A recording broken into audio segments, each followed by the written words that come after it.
My name is Clara May Thompson. I'm 30 years old now, and if you were to ask me what home means, I wouldn't point to a building.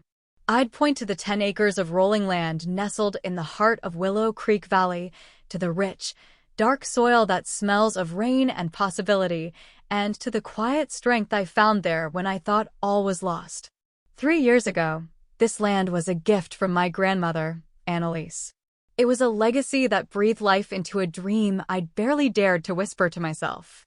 It was also the fault line that would fracture my family, revealing chasms I never knew existed. This is the story of how I lost a family but found myself, how I learned that the deepest roots aren't always the ones we're born with, but the ones we choose to cultivate.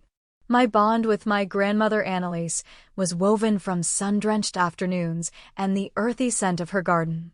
While my parents, Helen and Richard, ascended the rungs of their corporate careers in the city, and my older sister Olivia perfected the art of urban ambition, I found my solace in the quiet rhythms of Annalise's farm. She was a woman who seemed to be in constant, gentle conversation with the world around her. I remember her hands, strong, veined, and dusted with soil, cupping mine as we tucked lavender seedlings into the earth. "Listen, Clara May," she'd murmur, her voice as soft as the hum of the bees in her clover. "The land has its own language. You feel it more than you hear it. It tells you when it's thirsty, when it's tired, when it's ready to give." She taught me the secret friendships between plants, how basil shielded tomatoes from pests, how marigolds protected the roots of beans. For her, the farm was not a resource to be exploited, but a partner in a delicate dance.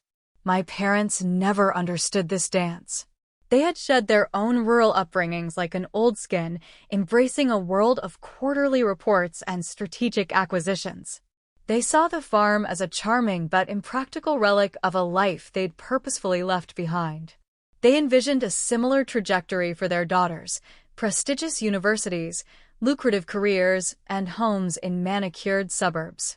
Olivia embraced this vision with ease, her path a straight, glittering line toward success in the competitive world of brand management in Chicago.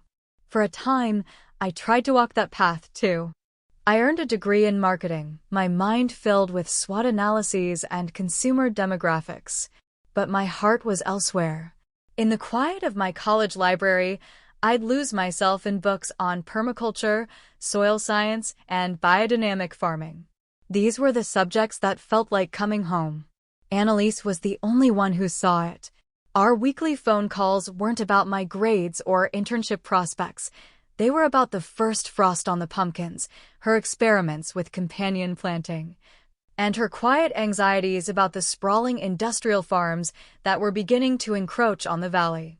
While my parents boasted about Olivia's latest promotion, Annalise would tell her friends at the Havenwood Farmers Market about my theories on regenerative agriculture. She saw the farmer in me long before I was brave enough to see it in myself.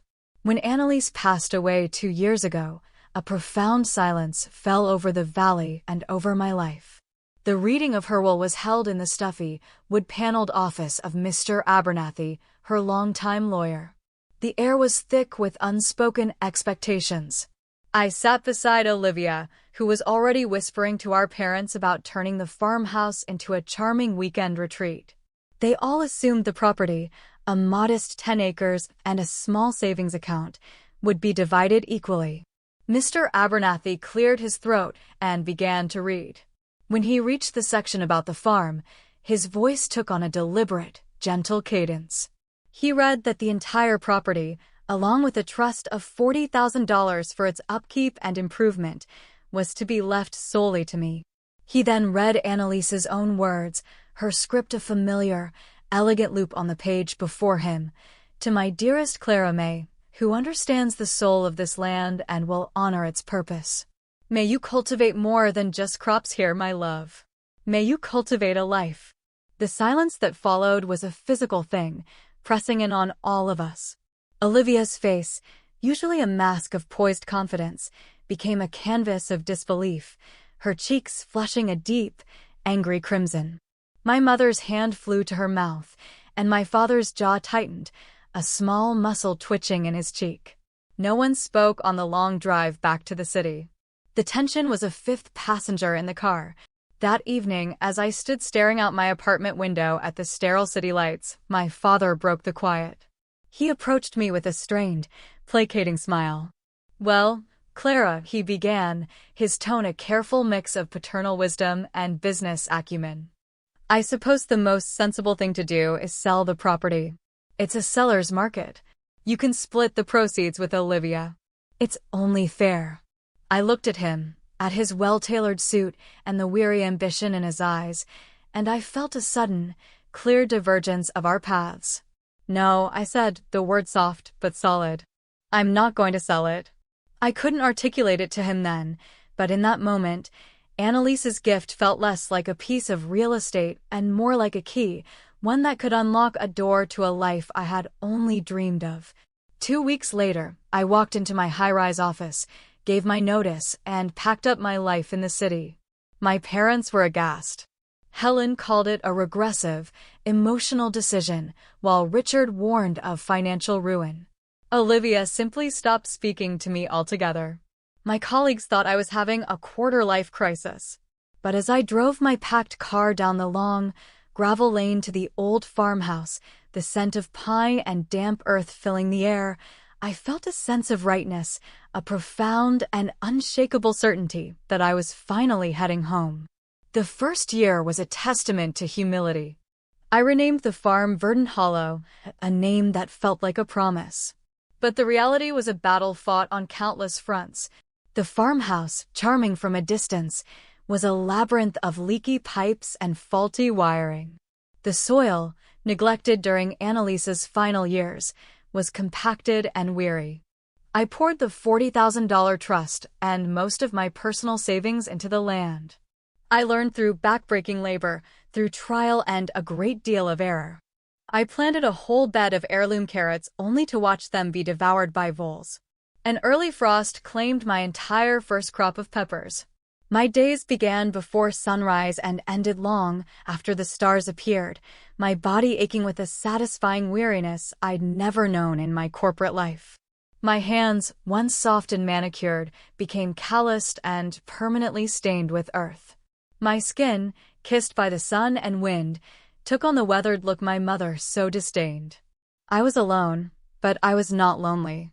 I was engaged in a deep and constant dialogue with the land, just as Annalise had been. By the second year, the land began to respond.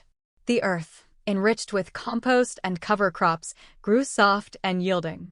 I built 2 large cold frames and a modest greenhouse, their plastic walls gleaming in the sun. The vegetable gardens flourished, expanding across 3 acres in a vibrant tapestry of companion-planted rows. I planted a small orchard of heritage apple and plum trees along the creek bank and installed 4 beehives, their gentle buzzing becoming the farm's new heartbeat. The small town of Havenwood began to take notice. The chef at the Gilded Spoon, a farm-to-table restaurant in town, began featuring Clara May's sun-gold tomatoes on his menu. I secured a coveted spot at the Saturday Farmers Market, my stall a riot of color and freshness. I started a small community-supported agriculture, CSA, program, and a loyal group of 20 families subscribed, their weekly boxes a direct link between my soil and their tables. Verdant Hollow wasn't making me wealthy, but it was sustainable. It was growing.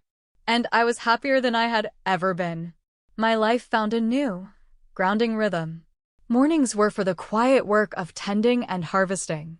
Afternoons were for business, planning, bookkeeping, and managing orders from the small office I'd made in Annalise's old sewing room. Evenings were for preserving the surplus, the scent of simmering tomatoes and pickling spices filling the old farmhouse. I had kept Annalise's sturdy, antique furniture but had filled the house with light, painting the walls a warm cream and hanging jars of vibrant preserves on open shelves in the kitchen. It wasn't a life of luxury, but it was a life of substance, built with my own 2 hands.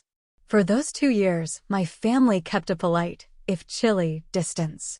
My parents would visit once a season, their comments always tinged with a faint, condescending pity about my little project, and gentle inquiries about when I might return to a real career. Olivia called on birthdays and Christmas, her conversation carefully avoiding any mention of my life at the farm. Their disapproval was a dull ache, but I was too immersed in my work, too fulfilled by the tangible rewards of my labor, to let it wound me deeply. The land was nourishing me, just as Annalise had known it would. And then, everything changed. Olivia's return to Willow Creek Valley was not triumphant. Her boutique branding agency in Chicago had folded, a casualty of a soured partnership and a shrinking market, leaving her with a mountain of debt and a badly bruised ego. At 32, she moved back into our parents' sprawling suburban house, a temporary arrangement that stretched from weeks into months. Her presence acted as a catalyst, shifting the delicate, fractured chemistry of our family. The first time she visited Verdant Hollow after her return, I was genuinely excited to show her what I had created. I walked her through the rows of thriving kale, pointed out the new orchard, and explained my system of rainwater harvesting. I sent her home with a basket overflowing with fresh produce. Her reaction was a study in faint praise. "It's all very sweet, Clara," she said, her eyes scanning not the vibrant life around us, but the expanse of the land itself. She held up her hands, still perfectly manicured, next to my own soil-stained ones. "But honestly, don't you ever think about the potential here? This much acreage, so close to the city, it must be worth a fortune." I brushed it off as the talk of someone whose world had just crumbled, someone now forced to view everything through a lens of monetary value. But her comments became a recurring theme. A few weeks later, she came to help me harvest zucchini, though she mostly stood at the edge of the rows, scrolling through her phone. "Do you have any idea what the property values are doing in this valley?" she asked, looking up suddenly. "Grant says a parcel half this size just sold for over $500,000. Grant. I would soon learn that Grant was the linchpin in this new, unsettling equation. He was a real estate developer Olivia had started dating, a man who wore his ambition as elegantly as his expensive suits. The one time she brought him to the farm, he surveyed my fields not with appreciation, but with a cool, appraising gaze, as if mentally subdividing the land into profitable lots. He spoke of maximizing asset potential and strategic development, his words feeling alien and sharp in the peaceful air of the hollow. Soon, my parents began to sing from the same hymn sheet. The monthly family dinners I had dutifully attended became less about connection and more about quiet coercion. "You're all alone out here, Clara May," my mother would say, her voice laced with a tone of manufactured concern. "This is a tremendous amount of work for one person. Wouldn't it be sensible to develop the back 5 acres? You could still have your little garden." "A garden?" I repeated, the word a small, sharp sting. "Mom, this is my business. It's profitable. It supports me. But is it the best use of a family legacy?" my father countered, leaning forward. His logic was always rooted in finance. "Olivia is trying to get back on her feet. A little seed capital from this land could help her start over. You could help your sister if you weren't being so idealistic." The conversations grew more frequent, more pointed. The subtext was always the same. I was being selfish, hoarding a family asset, clinging to a sentimental dream at the expense of my sister's future. The fact that Annalise had left the land specifically to me for a specific purpose was treated as a mere footnote, an emotional whim that should now be overruled by practicality. One warm summer evening, I stopped by my parents' house to drop off a book I'd borrowed. As I walked up the back deck, I heard their voices drifting from the screened-in porch. It was my parents and Olivia. "The back 5 acres are almost completely unused," Olivia was saying, her voice crisp and strategic. "Grant's company, Crestview Holdings, has already drawn up some preliminary sketches. We could fit 4 executive homes there, easily. We just need a zoning variance." "Clara needs to be brought around to the idea of family responsibility," my father's voice rumbled. Your grandmother was a wonderful woman, but she didn't understand modern economics. She would have wanted to provide for both of you. I backed away silently, my heart a frantic drum against my ribs. They weren't just suggesting it anymore. They were planning it. That night, a deep, chilling unease settled over me. The next day, I called a local company and had a discreet security system, including several small cameras, installed around the property. I told myself it was for peace of mind, a general precaution. But I knew, with a certainty that frightened me, that the threat was not from strangers. The pressure reached a fever pitch when Olivia and Grant announced their engagement after only a few months of dating. My parents threw them a lavish party, where Olivia flashed a diamond ring that could have funded my farm for a year, and Grant charmed the guests with talk of his latest development projects. "We're looking to build in this area," he said to one of my father's colleagues, his eyes flicking over to me for a brief, chilling moment. "Something exclusive. Call it Willow Creek Vistas. We have our eye on the perfect piece of land." After the engagement, my mother's calls became a daily occurrence. She'd weave tales of Olivia's misfortune and my own supposed good luck. "You've always been the fortunate one, Clara," she'd say. "First with Annalise's favoritism, and now this. It's your duty to share your blessings." In a desperate attempt to bridge the widening chasm, I offered Olivia a partnership. "Help me with the business side," I pleaded with her one afternoon. "You're a marketing genius. You could help us expand the CSA, build an online store. We could do it together. This could be for both of us." She looked at me with an expression of pure pity. "Clara, I'm not interested in selling vegetables out of a barn. Grant and I have professional ambitions." The final, undeniable warning came a week later. I went out one morning to find that one of the main valves on my irrigation system had been deliberately opened, flooding a new section of my melon patch and ruining the young plants. There was no proof of who had done it, but the act required a specific knowledge of my system, a knowledge only someone who had been shown it would possess. I added 2 more cameras and began a meticulous ritual of documenting every aspect of my farm's operations. I didn't want to believe it, but the signs were irrefutable. My family was no longer just pressuring me, they were plotting against me. The Sunday dinner in June was the day the fault line finally gave way. I drove to my parents' house with a sense of dread. The atmosphere was unnaturally festive. My mother greeted me with a brittle, hostess smile. My father, usually distant, was solicitous, pouring me a glass of wine before I'd even taken off my coat. Olivia and Grant were the center of attention, a portrait of success and happiness. The meal was a performance of normalcy. We talked about the weather, about a distant cousin's wedding, about everything and nothing. All the while, I felt their gazes on me, saw the quick, meaningful glances exchanged over the rim of a wine glass. Finally, as my mother cleared the dessert plates, my father leaned back in his chair, folding his hands over his stomach. "Clara May," he said, his voice dropping into the authoritative tone he used to close a deal. "It's time we had a serious discussion about the farm." The air crackled. Jessica put her phone down. "What is there to discuss?" I asked, my voice quieter than I intended. "It's not your farm, Clara. It's a family asset that you happen to be living on," he stated, his words a complete negation of my reality. "Annalise left it to me," I countered, my voice gaining strength. Her will was very clear. A legal technicality my mother dismissed with a wave of her hand. She couldn't have foreseen Olivia's situation. She would want you to be generous. It was Grant who took the lead. He slid a glossy, professionally bound portfolio across the polished mahogany table. "We're not talking about taking anything, Clara," he said, his tone smooth and reasonable. "We're talking about a partnership. An investment in the family's future." He opened the portfolio.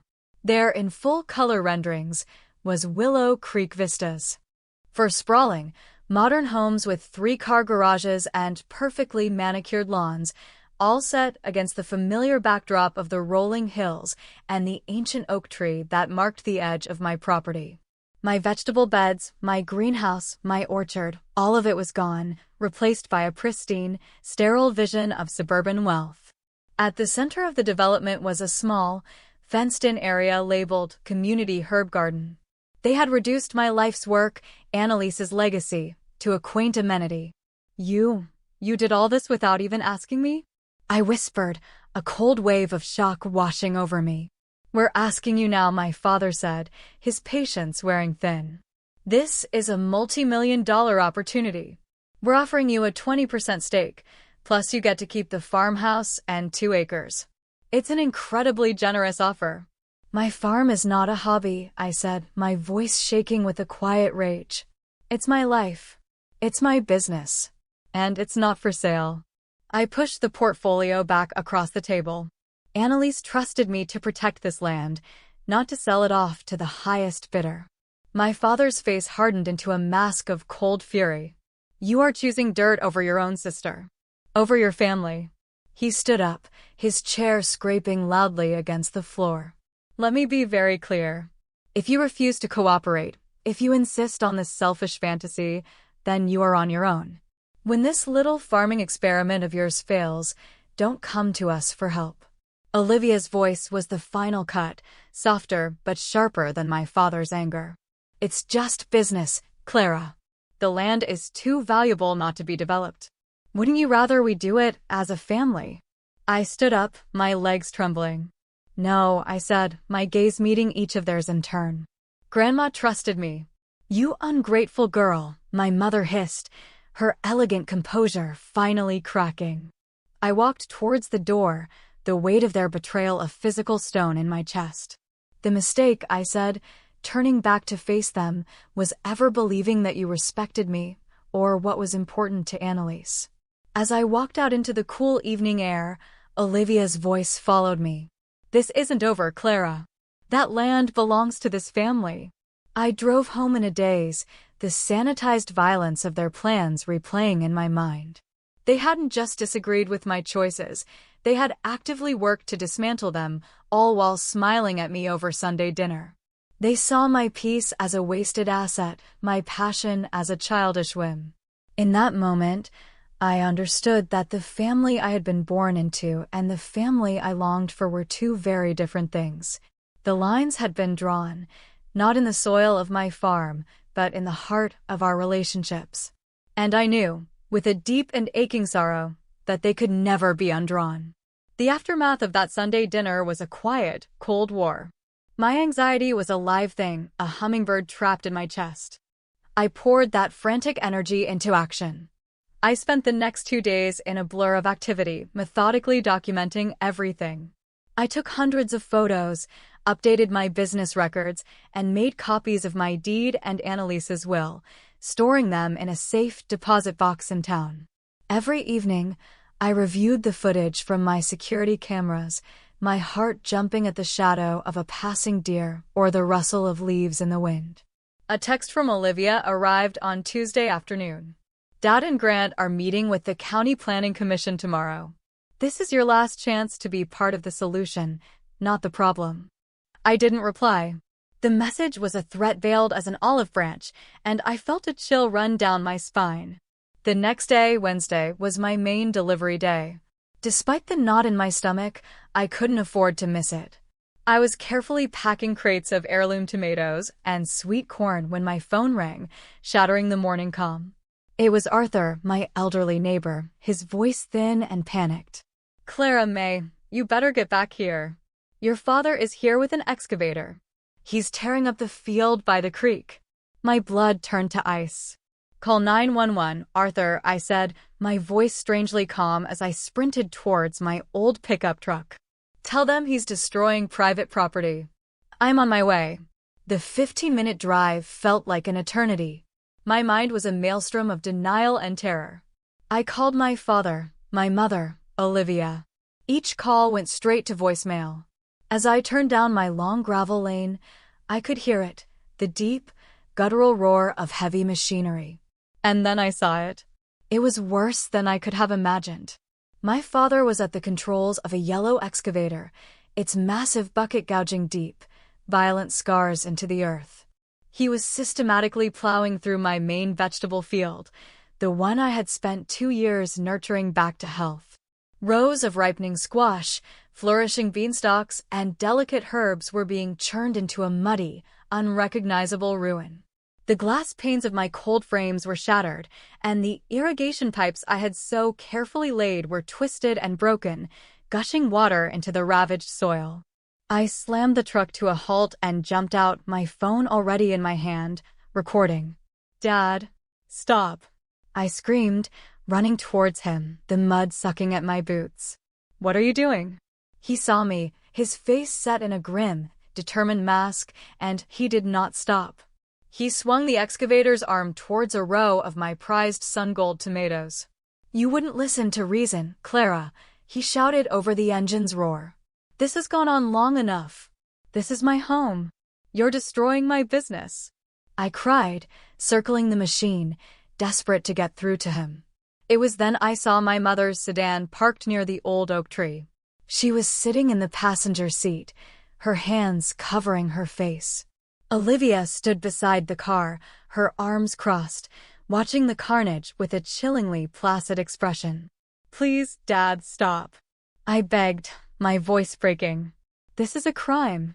He ignored me, turning the machine towards my small greenhouse, the one I had built with my own hands. "This land should be providing for your sister," he bellowed, his face contorted with a righteous fury I had never seen. "You brought this on yourself." The sound of the excavator's bucket crashing through the plastic and wood of my greenhouse was the sound of my heart breaking. In that moment, I heard the faint wail of sirens in the distance. Arthur had come through. Still recording, I backed away from the scene of destruction, my feet moving automatically towards the lane to meet the police. I had to be a witness, not just a victim. 2 sheriff's deputies arrived, their patrol cars kicking up dust. As they stepped out, their faces grim as they took in the scene, my father finally cut the engine. The sudden silence was deafening, broken only by the sound of gushing water and my own ragged breaths. "What in God's name is going on here?" the older deputy, a woman with kind eyes and a no-nonsense demeanor, asked. My father climbed down from the excavator, attempting to smooth his shirt and his composure. "Officer, it's just a family matter," he said, his voice now calm and reasonable. "A small disagreement over some land clearing." "He is destroying my farm," I said, stepping forward, my phone still held up. "This is my legal property. I have the deed. He came here with that machine and has caused tens of thousands of dollars in damages." "She's being hysterical," Olivia said, striding over to stand by our father. "This is a family asset. We were simply trying to reclaim a portion that is rightfully ours." The deputies separated us. I spoke to the female officer, Deputy Miller, my voice shaking but clear as I explained the situation. I went into the house and returned with the deed, Annalise's will, and the tablet that displayed the live feed from my security cameras. I showed her the footage. It was irrefutable. My father arriving with the excavator on a flatbed trailer, my mother and sister arriving in their car, and the deliberate, methodical destruction that followed. "Are these cameras new?" my father demanded when Deputy Miller mentioned the footage, his composure finally cracking. "She put them up to entrap us." "So you're admitting you came here with the intention of doing this?" Deputy Miller asked, her gaze unwavering. My father fell silent, the trap of his own words snapping shut around him. "The police documented everything meticulously. They took photos, measured the ruts in the field, and took a statement from Arthur, who had witnessed the entire event from his porch." Another deputy, who had grown up on a farm, estimated the damages to crops, equipment, and structures would likely exceed $100,000. "You'll need to come to the station to file a formal report and press charges, Ms. Thompson," Deputy Miller told me quietly. "This is felony destruction of property." I nodded numb. I watched as the officers informed my father he was being detained. My mother began to weep silently. My father's face was a mask of disbelief and indignation, as if he were the one being wronged. "And Olivia?" Olivia stared at me, her eyes filled with a cold, pure hatred that chilled me to the bone. "You'll regret this, Clara," she spat as they were led to their cars. "You chose this." After they were gone, I stood alone in the wreckage. The setting sun cast long, sorrowful shadows over the mangled fields. My sanctuary had been violated, my dream desecrated. The air smelled of diesel fuel and crushed green things.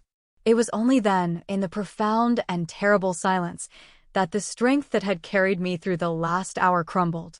I sank to my knees in the mud, amidst the ruins of my life's work, and I wept. I cried for my broken plants, for my shattered greenhouse, but most of all, for the final, violent death of the family I had once believed was mine. The days that followed were a gray, formless blur. The legal victory, when it came, felt hollow. The court proceedings were a brutal, ugly affair. My family, through their high-priced lawyer, painted me as a manipulative, selfish recluse who had stolen an inheritance and provoked a father to a moment of understandable frustration. But the evidence was overwhelming. The security footage, Annalise's journal, and the video of her stating her wishes, which Mr. Abernathy had so wisely kept, told the real story. The judge ruled decisively in my favor, awarding me full damages and issuing a permanent restraining order against my father, mother, and sister. My father received a suspended sentence and was ordered to perform extensive community service. The story of the Havenwood land dispute became local gossip, a cautionary tale whispered over coffee at the town diner. My family sold their house and moved out of state, disappearing from my life as completely as if they'd been erased. I won, but standing alone on my ravaged land, the victory felt like ashes in my mouth. The money from the judgment would cover the cost of rebuilding, but it couldn't mend the deep wounds of betrayal or turn back the clock on a lost growing season.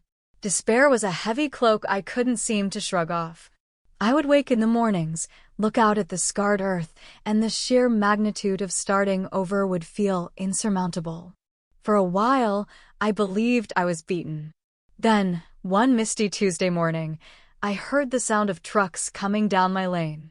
My first instinct was fear, a jolt of adrenaline that was now my constant companion.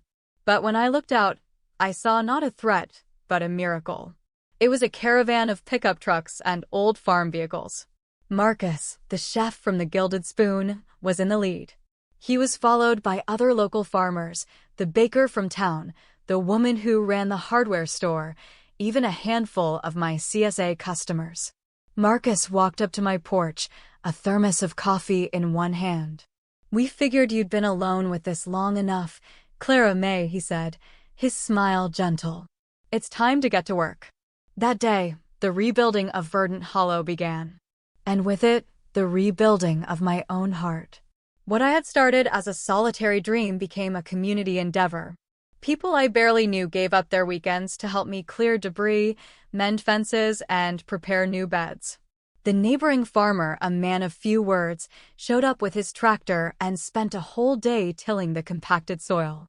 The students from the local college's agriculture program helped me design and build a new, stronger greenhouse, a structure born from shared knowledge and generosity. Slowly, painstakingly, the farm began to heal. And as new seedlings pushed their way through the mended earth, I began to heal, too. I learned to accept help, to lean on the kindness of others. I discovered that the family we are born into is a matter of chance, but the family we build around us is a matter of choice. My chosen family was here, their hands in the same soil as mine, their laughter echoing in the hollow where there had only been silence. About 6 months after the court case, a single, unexpected letter arrived. The envelope was a simple, cream-colored one, with my mother's elegant handwriting on the front. I opened it with trembling hands. "Clara," it read, "I am writing this without your father's knowledge. There are no excuses for what happened. No justification for the part one played. In court, watching you stand there, so quiet and so strong, I saw Annalise in you. She would have been so proud. I am not asking for your forgiveness. I know I have not earned it. I only wanted you to know that I see the truth of it now. I see you. It was signed simply, Helen. There was no love, no closing. It was not an apology, but it was an acknowledgement. A sliver of light in the darkness. I folded the letter and placed it inside the worn cover of Annalise's journal. I never wrote back. I realized that forgiveness, for me, didn't require reconciliation. It required peace, and peace required distance. It required the new, healthy boundary I had finally learned to draw around my heart and my home. Today, a year later, Verdant Hollow is more vibrant than ever. The new greenhouse stands tall and gleaming. The fields are a lush tapestry of green, and the orchard trees are heavy with young fruit. The scars on the land are still there if you look closely, a patch of soil that remains a slightly different color, a gentle terracing on the slope where the excavator did its worst damage. But they're no longer just reminders of a wound. They are testaments to healing, symbols of a strength I never knew I possessed. Last night, I hosted a harvest dinner to thank the community that had helped me rebuild. Long tables were set up between the rows of sunflowers, laden with food grown from this very soil. 40 people sat and ate and laughed under a canopy of stars, their faces illuminated by strings of fairy lights. They are my people. They are my family. Annalise had told me to cultivate more than just crops, to cultivate a life. I now understand what she meant. The true harvest of Verdant Hollow isn't just the vegetables I sell at the market. It's the resilience of the human spirit. It's the profound, life-altering power of community. It's the quiet joy of standing on your own 2 feet, on land that you have defended and nurtured, and knowing, with every fiber of your being, that you are finally, truly home.